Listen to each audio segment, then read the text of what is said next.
Assalamualaikum warahmatullahi wabarakatuh. Kumaha damang adik-adik kareueus teteh sadayana?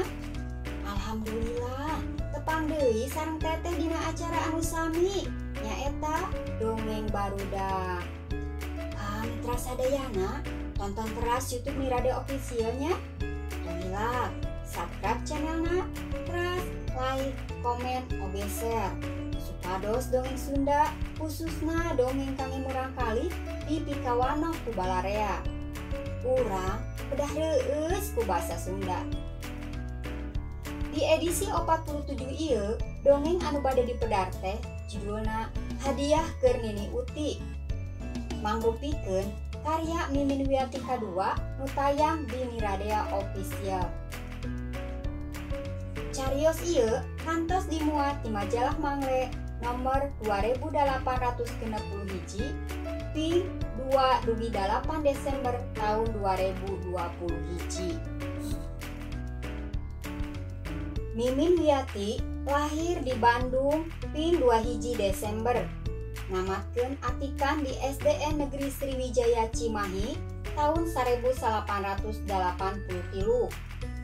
SMPN hiji Cimahi tahun 1808 genep, teras di SMA Negeri hiji Cimahi tahun 1888. Neraskeun kuliah di IPIP Bandung jurusan Pendidikan Bahasa Daerah. Ngawitan resep nyerat di SMP keneh.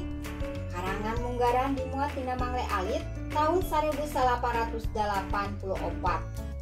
Saterasna nyerat mangrupi carpon, PPM, sareng fiksi mini basa Sunda. Seratanana kantos dimuat dina koran Jiwangkara, Mangle, Sunda Midang, sareng Galamedia. Seratan dina wangun fiksi mini kantos diterbitkeun mangrupi antologi dina komunitas FBS Seratan Sapamidangan tahun 2016. Karangan barudak oge aya anu diterbitkeun dina buku antologi Carita Barudak judulna Piala Keur Ema nu diterbitkeun ku Geger Sunten tahun 2018. Buku solo anu diterbitkeun mangrupi kumpulan carita lucu anu judulna Detektif Kahot tahun 2018.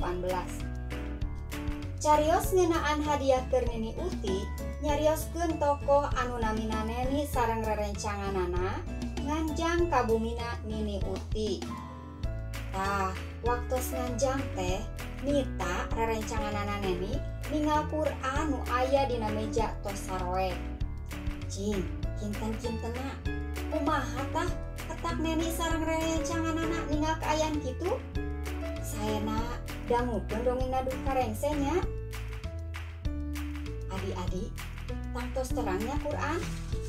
Al-Quran teh mangrupikeun kalamullah nu dilungsurkeun ka Nabi Muhammad sallallahu alaihi wasallam ngalangkungan malaikat Jibril kanggo dijangkenkeun pedoman hirup umat Islam supados maslahat di dunya sareng akhirat.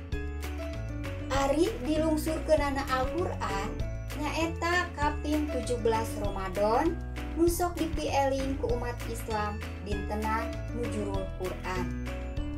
Numutkeun sajarahna nyaeta dina waktos Nabi Muhammad nuju kholwat di Gua Hiro kadongkapan ku malaikat Jibril kanggo ngadugikeun wahyu nu munggaran mangrupi surat Al-Alaq ayat 1-5. Naon atuh bentana sareng wengian Lailatul Qadar? Nyaeta wengian di mana Al-Quran dilungsurkeun sagemblengna seueurna 30 juz. Nupi wengian Lailatul Qadar dinten ganjil dina 10 dinten terakhir sasi Ramadan. Ari eusi Al-Quran sadayana aya 144 surat sareng 30 juz. Dilungsurkeun salami 22 tahun 2 sasi 22 dinten. Eta pedaran ngeunaan Al-Qur'annya. Ayeuna mah urang teraskeun we nya kana dongengna. Kumaha? Tos siap sadayana?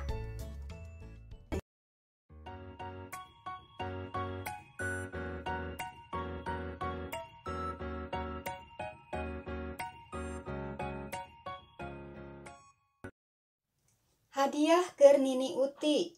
karya Mimin Wiyati.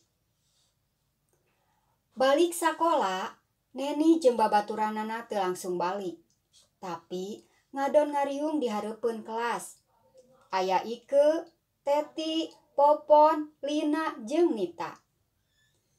Poe ieu maranehanana rek aya rencana nganjang ka Nini Uti. Sanggeus udunan keur meuli kue, bring we arindit. Di jalan nyimpang heula ka toko kue, rek meuli bolu kukus karesep Nini Uti. Puguh we Nini Uti kacida atoheunana kadatangan ku barudak teh. Komo barang nampak bolu kukus mah, sirikna nganuhunkeunana sababaraha kali. Barudak ngariung dina samak saheulai. Nini Uti tuluy ngojengkang ka tukang. Ari balik deui mawa kulup sampe nu masih ngebul keneh. Sok barudak, aropi, Nini mah ngan boga kulup sampe. Nuhuni, ceuk barudak meh rampak. Barudak cacamuilan ngadahar kulup sampe di baturan ku cai ente haneut. Neni jeung baturna sok karunyaan ka Nini Uti teh. Hirup nganyorangan. Ari anak nama aya 2 ngan cicing di kota. Manehna embungeun dititah milu ku anakna teh. Majarkeun teh betah di lembur sorangan. Keur pangabutuhna sok dikiriman unggal bulan ku anakna. Nini Uti kacida atoheunana lamun barudak datang teh. Asa haneuteun cenah. Jeung pang-pang nama asa aya gaganti incu nu cicing di kota. Sok sagala dihempekeun ari aya barudak teh. Cara harita kabeneran tangkal rambutan di buruanana keur meuhpeuy. Barudak dititah ngalah rambutan. Atuh kacida atoheunana barudak teh bari paheula-heula murut tangkal rambutan.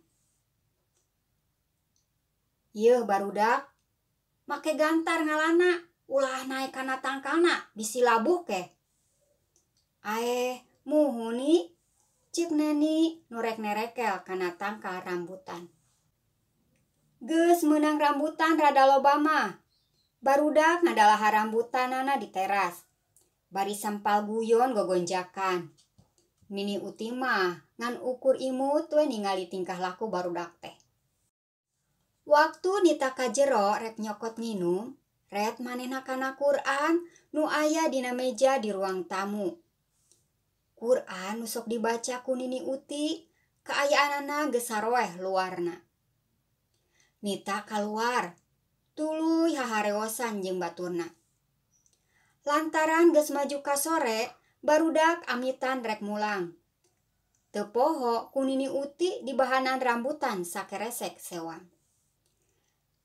Neni sabatur-batur rek mere hadiah keur Nini Uti nu mangrupakeun Quran nu aksarana gede.